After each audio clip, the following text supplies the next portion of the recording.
Hey, this is Rolf with AdCap. Here to talk about how an IP telephony system works. So a lot of y'all still have traditional PBXs out there, and there's a big move towards moving all phone systems to running over data networks. There's a lot of good reasons for that. There's a lot of cost savings from that, but a lot of people kind of skip past that part and just start presenting quotes and things like that. I want to give you a basic explanation from a system level diagram of how PBX works, and then how we take that same functionality, translate it over into the IP world, and then improve it above and beyond that.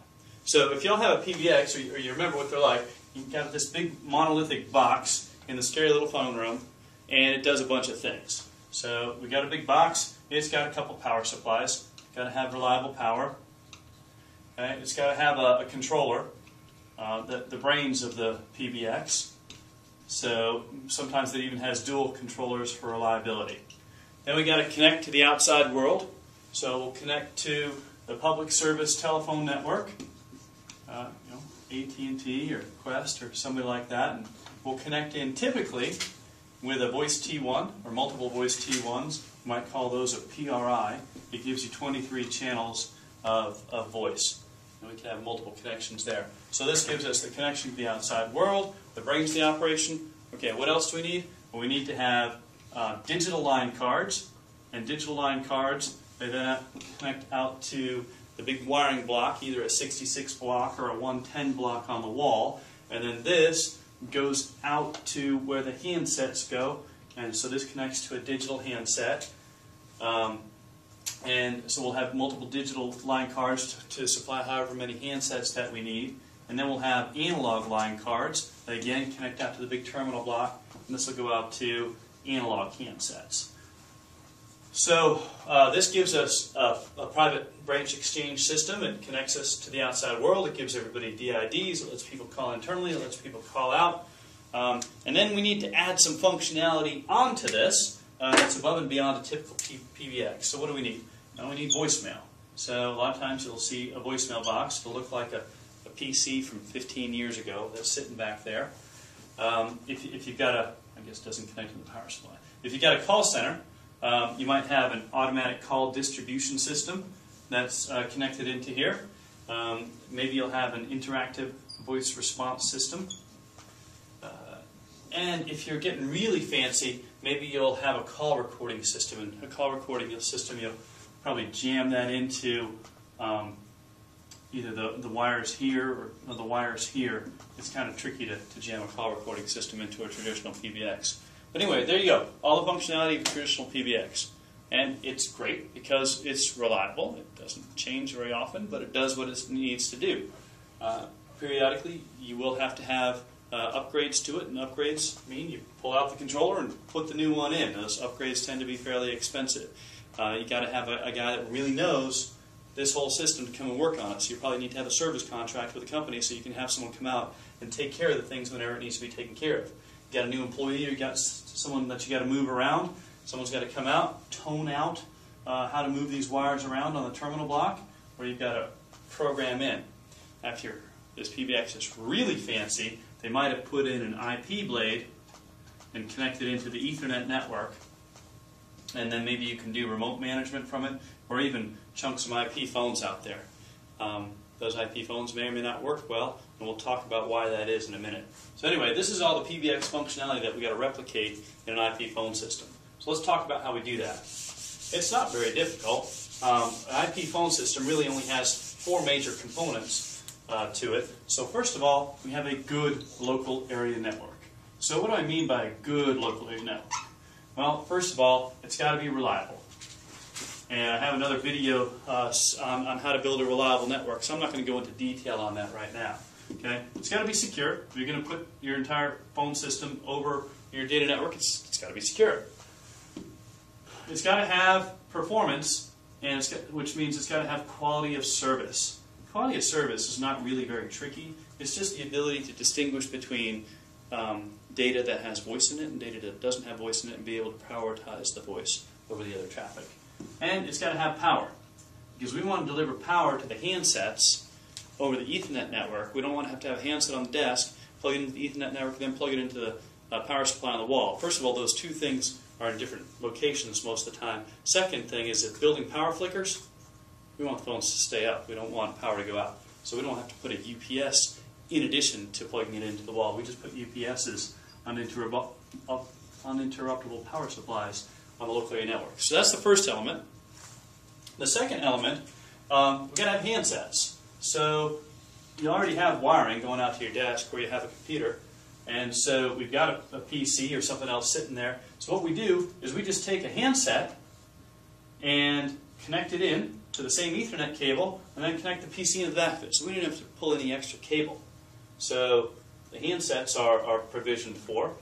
Let's see. Oh yeah, we've got to have the controller. So we've got servers. Everybody's got a server room. And so we'll do the servers that do all the various controllers. So we'll have a call manager that does all the call processing. We'll have a voicemail server. We'll have a call recording server if we need one. We can even have an ACD and an IVR server. And these are very straightforward to add because once you have the base system in, everything else just plugs into it. And then the final thing that you need for a good phone system is that we have to connect into the public service telephone network. So we take an ordinary Cisco router and we put some voice cards into it and some voice technology into it, and we take that same public service telephone network and the same T1 and connect into it. And this gives us our full phone system.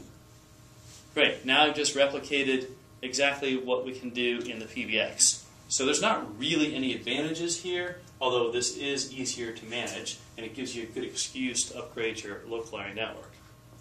The big advantage comes when you have multiple locations. Because with a traditional PBX, you have to have a PBX in every location, and they typically tend to operate as islands all to themselves. Well, just like you wouldn't put an email server at every one of your organization's offices, you wouldn't put a voice server at every one of your offices. So if you have a wide area network, and most folks do have a wide area network, or they have some kind of VPN over the internet, but it probably doesn't work as well as you want it to. And that wide area network these days is typically an MPLS network, multi-protocol label switching network, but anyway, it's their wide area network. And so each one of these sites is going to have a router, and then a switch, and then some users. And then the thing is that these phones, just like this user can use email back on your email servers, well, this phone can register over this over the network to the phone. And so all your phones are part of one big phone system. 4-digit dialing between every location, between every phone. All the features that are at a big main office can be replicated to a branch site. Anywhere you can extend your data network to, you can extend your phone system to. But now we can start to get into cost savings. Because you see in this connection here, we have a wide area network connection and a public service telephone network connection. Well, the great thing about IP voice is you can have your MPLS service provider deliver your voice as SIP, which means it's already in IP, and in every one of your locations, you can go ahead and get rid of these data T1s. Now, in some cases, you might have to add a second wide area network connection, but overall, if you can have your SIP, if your voice delivered to every one of your sites through your MPLS network through SIP trunking, you're starting to save money. You're starting to save probably about $800 a month per T1 that you can cut off. That's a big deal. Now, the next thing is that, first of all, this gateway ends up being a survivable remote gateway, so that if there is a problem with the server here, these remote sites can still end up working well. And we've got all the 911 stuff figured out. So any issues or problems that you might be concerned with, we've got answers to address all of those. We can even take it a step further, because most folks, and you notice I haven't talked about sending voice over the internet here. This is a business telephone system. This isn't some kind of just Skype type system or things like that. This is a business telephone system. So now I'll talk about the internet. So if you want to connect to the internet, of course, through a firewall, and you want to have a VPN to mobile or home users, then you can connect people at home through this virtual network connection. Then you can have an office phone at home. And like I said, you can extend your phone system to wherever your data network is. So if you end up having wireless, and you have iPhones or other types of phones, these wireless phones can work in on the network as well. So you can see that an IP phone system is very straightforward replication of a traditional PBX, where we take all the functionality, we run it over a data network, we give it some additional productivity and money-saving enhancements, and then we can go above and beyond anything that a traditional PBX can do. So all the way around, this is a good deal. It's very straightforward, and it's something that you should do. Thanks.